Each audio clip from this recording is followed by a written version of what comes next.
Good afternoon, everyone. This is Henry Gamble with SimplerTrading.com, and as we get into tonight's free content, a couple of things I wanted to look at with you. I think Beyond Meat is something that you're considering over the course of the next, let's call it 2 to 3 months. I may even say into the end of the year, just to give myself a very broad perspective.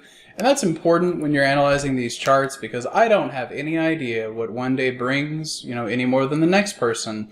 But I do think if you step back and look at these patterns from a 40,000 foot view, or something that, you're giving it a little bit more time to try and play out, I think you can get some really good moves out of this. So that is just to say that into the end of the year, I think these are the lows. I don't think that Beyond Meat is going to be getting below 120.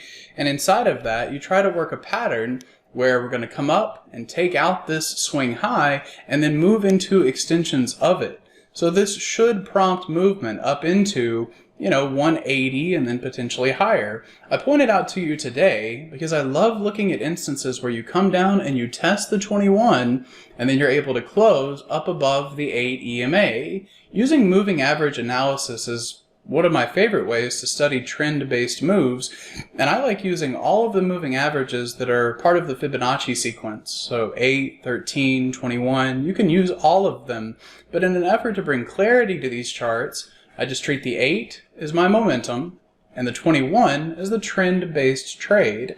So it came back down into an area that should hold if the trend is going to continue to remain bullish, and then at the end of the day recovers and closes up above the momentum moving average. That is generally a very beneficial signal, and that's one of the things that I'm using to try and track it to the buy side. Other names that did exactly the same thing. Look at Tesla and think about everybody that got shaken out on that kind of sharp drop this morning down into today's low. But if you're focused on the 21 EMA, that was the perfect place to buy it. And then a beautiful recovery above the 8. So we'll see what Battery Day brings.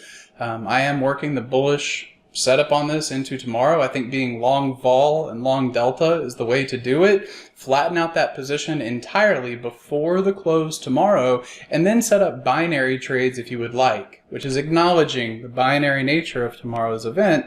And I think probably a vertical or a butterfly would be the best way to approach that.